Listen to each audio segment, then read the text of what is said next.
Good evening. My name is Garen Jinbashian, and I'm the Community Coordinator of the Armenian National Committee of America Western Region, and I will be your host for the evening.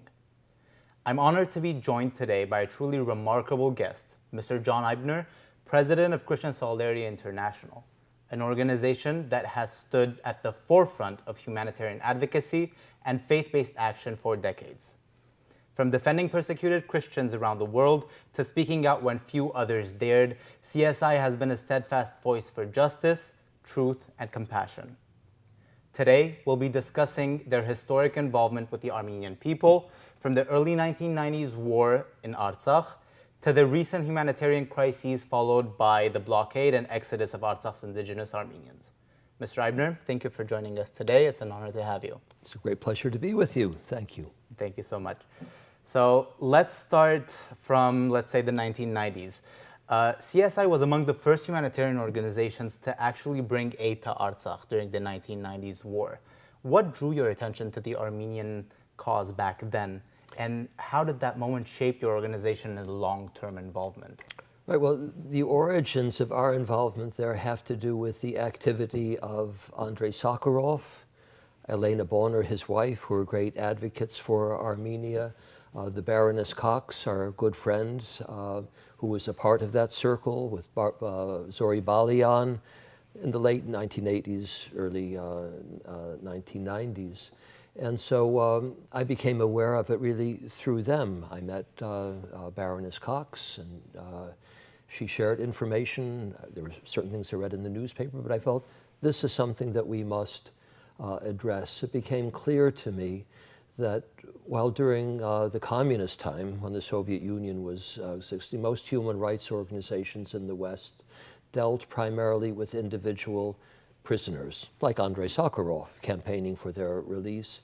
It became clear to me, largely because of the Karabakh problem, that it would be entire communities that face existential threat as the world underwent this changes. You had it in the former Yugoslavia, you had it in Karabakh, and because it was primarily a Christian community that was being victimized, again, the reports that we had pointed to entire Armenian villages being deported. In other words, ethnic cleansing was underway. We felt we must go to investigate. I invited Lady Cox to join a CSI mission, and she participated, and we made we had great benefit of her enormous contribution to the cause, especially on the advocacy front. And we went and we saw, were shocked by what we witnessed, and felt that we shouldn't just go home, write a human rights report, do an interview or two for the media, and move on to other things. We need to go back and to focus, and we focused and kept driving that nail until the ceasefire brought about an end to the hostilities, and Karabakh was able for a time to grow and thrive on its own. But that's the background story to how we got involved. That's very interesting, and it's very much appreciated that even from back then that the conflict of Artsakh was on your guys' radar, and it's really amazing all the work that you have done. I just say we had to, of course, break a blockade. Karabakh was under blockade at that time, and there was really no one else from the Western world addressing this problem in Karabakh. We went and there were no other Western NGOs. The UN was not there. The Red Cross was not there. The only few other outsiders that we saw were some journalists or human rights people from it was actually still the Soviet Union when we started the work, but Soviet Union, Russia, who had been a part of the Andrei Sakharov Human Rights Circle, and they were able to come in and do advocacy work and probably bring in some aid from the side of Russia, whereas we were coming from the side of the Western world.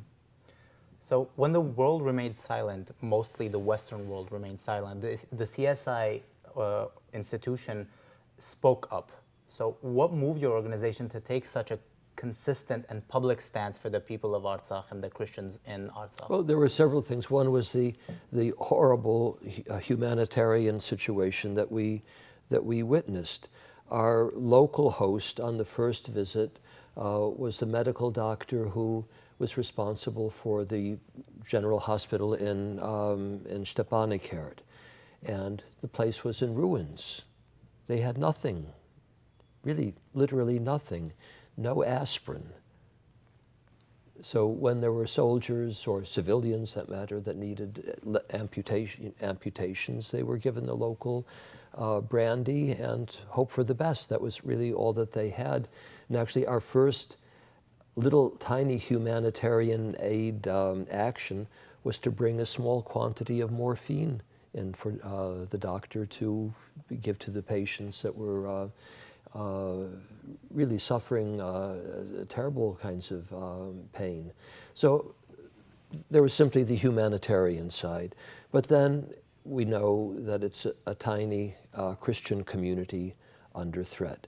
You know, I'm a historian by background. I know something about the genocide, and it became clear to me that when people should not only speak about the genocide during the First World War, that was, in my view, the great climax of genocide, or a great wave of genocide, but it of course actually started earlier with massacres in the Ottoman Empire. There was this great horrific climax during the First World War, but the process didn't come to an end then. It carried on in different forms, in different shapes, and in different ways. And again, with the collapse of the Soviet Union, there was another wave of acts of genocide, religious and ethnic cleansing. And CSI, well, we stand on two pillars, actually biblical pillars as a Christian organization. One is a passage in 1 Corinthians where St. Paul says, when one part of the body of Christ suffers, the others suffer with it. You know, like we're supposed to feel the suffering and to respond like a healthy body. Mm-hmm. So the healthy response is to do what we can to help the suffering part of the body. And of course, there's the other pillar, simply the parable of the Good Samaritan, where there is somebody in need. You help, you don't ask who they are, what your religion is, you try to help. Moreover, in the parable of the Good Samaritan, you find that the Good Samaritan took some risk in helping an unknown person. The Samaritan might have died. The Samaritan might have been expected to pay a lot of money or find himself in some difficulty. So there's an element of risk that is involved in what CSI does. We tend not to play it entirely safe in the same way that maybe others do for their own reasons. Yeah, that's arguably why perhaps you've been more effective than some other organizations. Well, that's why we were there in yes. Karabakh, while others were not there, especially at the early stages before the ceasefire. Mm-hmm. No UN, no Red Cross. The two major kind of institutions that the world looks to respond to these kinds of crises were not able to do so. Yeah, yeah. As you've mentioned before, you've led or supported fact-finding missions in Artsakh itself, or in the region as a whole.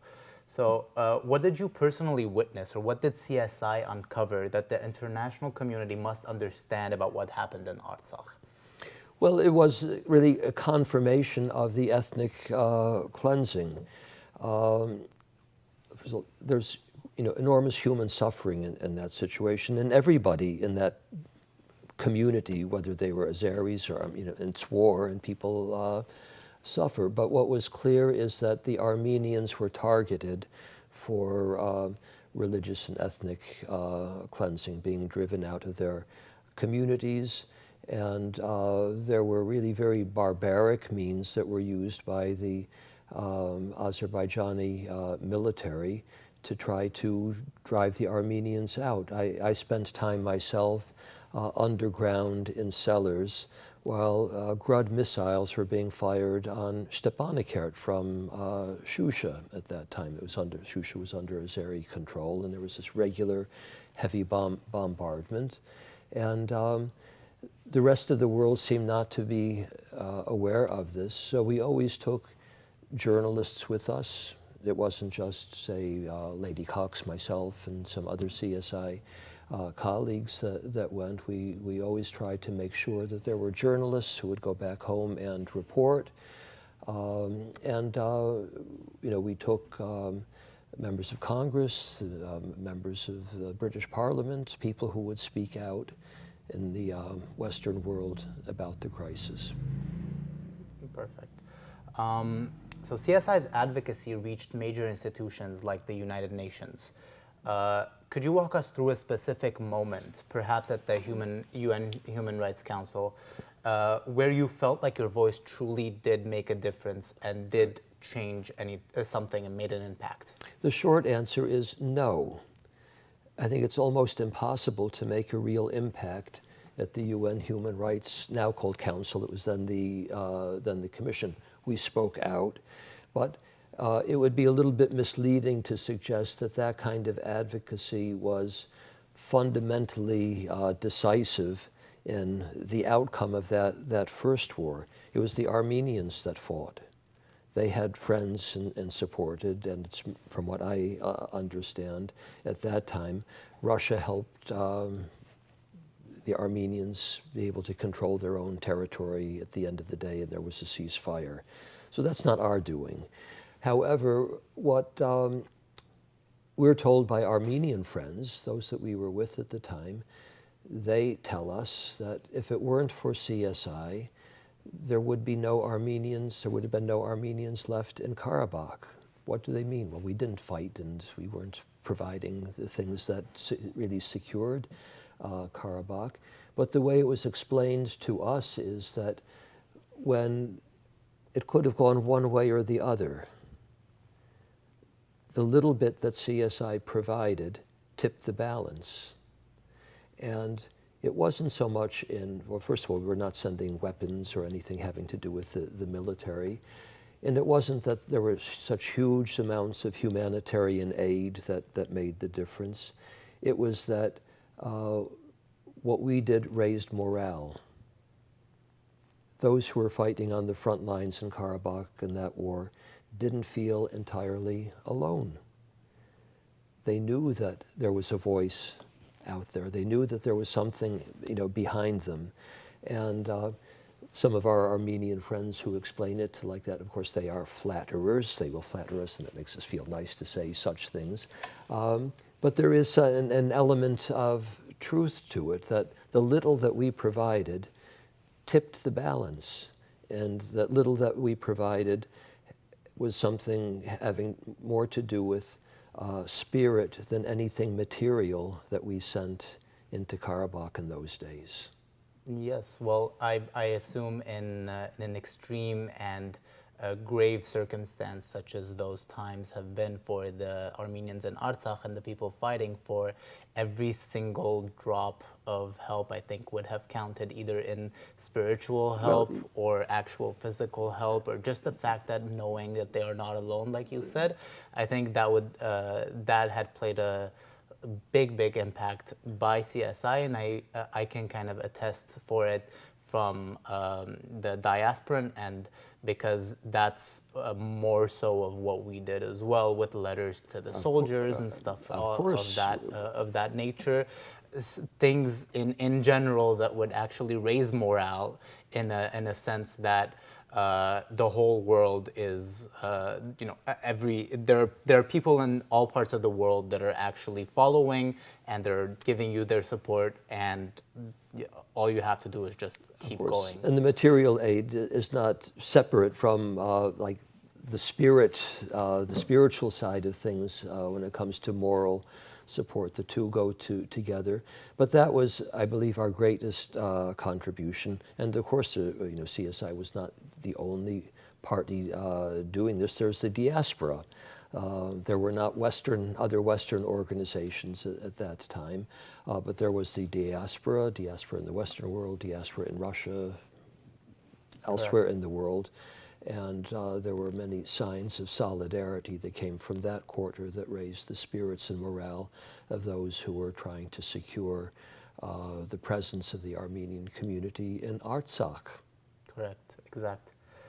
As a faith-based human organization, why do you believe that groups like CSI have a unique moral responsibility to speak up during crises, like the blockade and ethnic cleansing of Artsakh, and then the exodus of all indigenous Armenians from the land? Okay, well, I mentioned that CSI stands on two biblical pillars. You know, when one part of the body suffers, the other suffers with it. That implies that you should do something, Good Samaritan. But the world doesn't operate on those pillars. There are other pillars that on which they operate, and CSI is a small organization, and it's an independent organization. We get no funds from government. That frees us to do things that others will not do. We spoke about the UN agencies, the Red Cross. They're bound up in the international state system. Most of their funding comes from states. They have to follow certain rules that are established by the states. And so there are limits. The reason why the Red Cross and the UN were not in Karabakh at that time was not because the leadership of the UN or the leadership of the Red Cross didn't care personally. They couldn't act. Their institutions could not respond to the crisis because they were tied up in the politics, and they would have suffered serious consequences had they done so. So they tend to stay away. And many other organizations will just shy away from controversies. They don't want to be involved in controversy. And we got involved in controversies. I mean, we still are involved in controversies over Karabakh and Armenian issues and other human rights issues, religious freedom issues that we take up. There's a tendency to play it safe. It's the unfortunate reality of the situation. And yeah. if you don't do what power would like you to do, you end up being marginalized. Yep. Or worse, if you start gaining traction and making an impact. The powers that do not want you to do what we're doing will find ways to try to neutralize you, whipping up some kind of opposition against what you're doing and trying to create problems and confusions for you. That's really disheartening to hear, but it's unfortunately the reality of how the world works at this point. Absolutely. So I know we touched up briefly on this, but I want to go a bit further in detail. Some critics, because right now, in actual times, are trying to frame that the suffering of Artsakh's Armenians is a political issue. How do you respond to those who minimize this as a geopolitical issue rather than a humanitarian and human rights tragedy? Well, it's both. I mean, there are people suffering. I mean, that's a humanitarian issue. Those that have been ethno-religiously cleansed from Karabakh are in a very difficult situation. There's a humanitarian crisis. Those that have been killed in the war, those who have been maimed in the war, those are humanitarian issues. But then the question is, why? Why is it happening? And the why, there's always a political dimension to it. Why does Azerbaijan do what it does? It's not simply because they like to kill people. There are many people that they can kill, but they've chosen to kill and displace a particular set of people. Why? Well, there's a politics, there's a power struggle going on. And we know that in the case of the Armenians, there's this long, it's centuries old, the political culture of the Islamic Turkic powers of the region is that a Christian entity must not have political agency. Full stop. And if a Christian people, nation, rises up and begins to have political agency and make demands or have an aspiration for independent statehood to be able to defend a national interest, it must be challenged, and genocide was used in a huge, horrible way during the First World War. It was for political reasons, so the two go hand in hand. There is politics behind persecution, always. Jesus was crucified for political reasons. He threatened a religious establishment and a secular establishment, and they kind of conspired to get rid of their problem. Right, correct. That's very enlightening to actually think about it in that sense, that it's always hand in hand. So the CSI has defended persecuted Christian communities worldwide. How does your work with the Armenian people then and now reflect on CSI's mission and evolution as an organization? Well, the work that we did in Artsakh, to use the Armenian term, in the 1990s, was something new for CSI. And I came to CSI in 1990. That was the beginning of my career there. Before then, while we dealt with religious freedom issues globally, it operated like a little Christian Amnesty International, and the main focus was on Christian prisoners of conscience, those in the Gulag, those in Eastern Europe, oppression that came largely from the communists, and they had their religious prisoners, priests, bishops, dissidents of one sort or another, and CSI campaigned for them, okay? And there were people actually released through the kind of campaigning that we did. And as I mentioned, with the collapse of the Soviet Union, things changed very radically.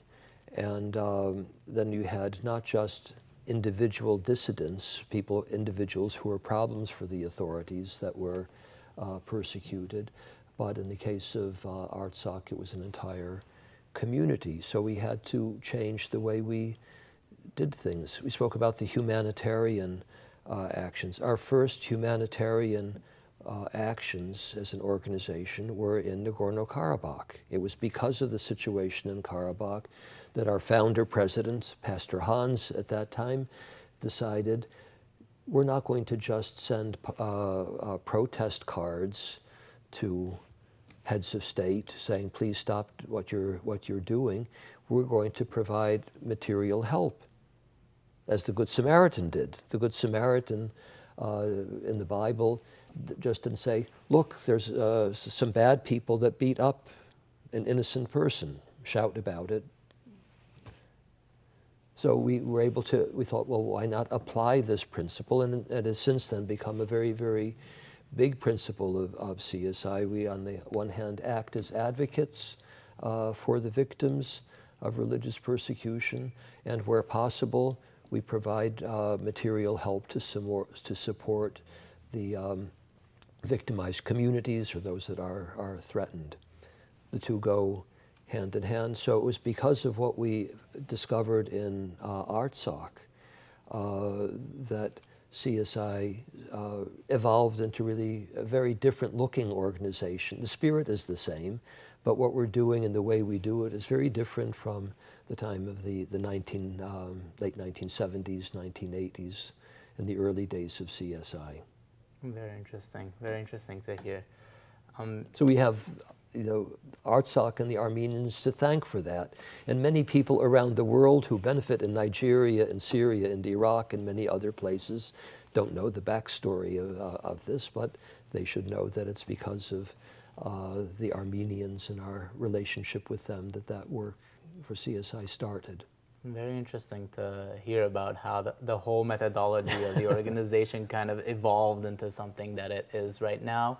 And it's good to hear that other communities are now getting results from those new set of skills or new set of methodologies that you guys have implemented, let's say, to be more effective and be more, let's say, omnipresent and effective, if you will. Throughout your cooperation with the Armenian diaspora, let's bring it back to kind of the diasporan region, what have you learned about resilience, advocacy, or faith under pressure? Well, the Armenians have held on to their faith for centuries under pressure. Sometimes the pressure has been greater, sometimes not so great. But the community has hung together. Of course, every community has its differences and internal problems and so on, but there still is a community. And the community functions in a way where it practices the principle of solidarity, and we share in that. So in a way, we're partners of the diaspora in trying to express solidarity with those who are in now Armenia proper itself, because the Karabakhis have gone there. But in, of course, Armenia today, there are more and more religious freedom problems, and we don't turn the blind eye to them. I was about to get to that in my next question. I was going to kind of segue into it, but this is a good point to do that. So as you mentioned today, we are witnessing troubling developments in Armenia itself, including political pressure on religious leaders. What message would you share with the people of faith and conscience, both inside and outside Armenia? Okay. My message, if we apply the principles of Christian solidarity, stand in solidarity with those who are in prison. Don't be persuaded persuaded not to show solidarity by people saying, oh, this one did something immoral, this one did something bad, I don't agree with the politics of all of these people. That's not the point. These people who are imprisoned now, the archbishops, the bishop, other priests, should not be behind bars.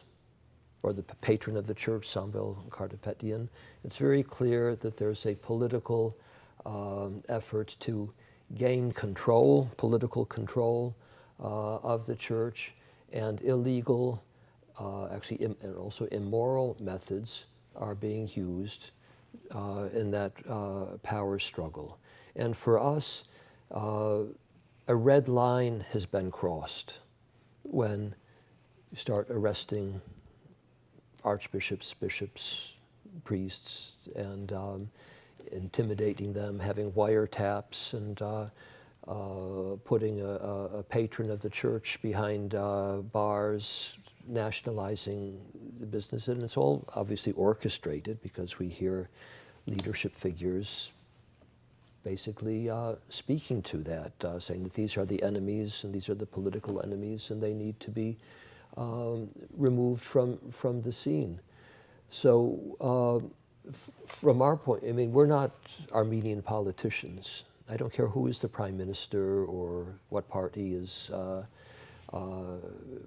in charge of the country.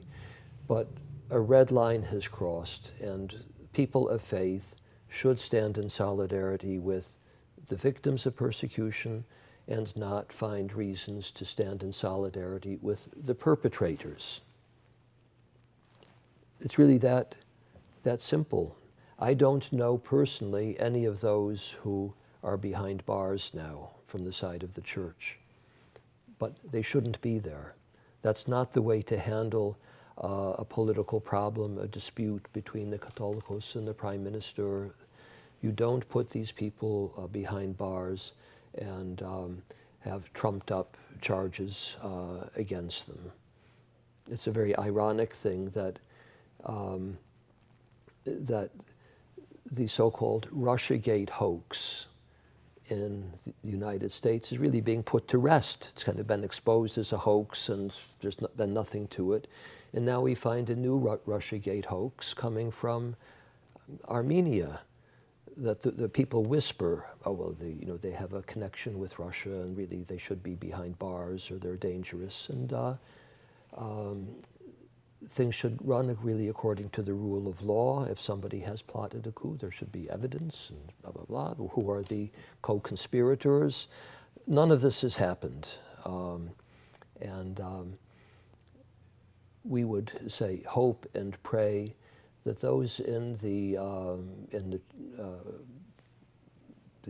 Armenian Apostolic Church, whether they like the Catholicos or they don't like the Catholicos, or they like the politics of the bishops or not, to demand their release and go about politics without using such coercive means.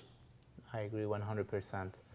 And for those who are watching and feel compelled to help, how can everyday individuals and communities support CSI's work or join your efforts to advocate for truth and justice in Artsakh and beyond? Well, what people can and should do is pray. That's one thing. To pray regularly, and through regular prayer for the situation, you will be motivated to do more if you're not already doing everything that you can do. So people can go to the CSI website, see what we're doing. They can, of course, make financial contributions to what we are doing, humanitarian work or advocacy work. It obviously helps to be empowered. I cannot do the work that I've done. Lady Cox could not have done the work that she did without support. It's really as simple as that. Even somebody like, as remarkable as the Baroness Cox, a national hero in Armenia,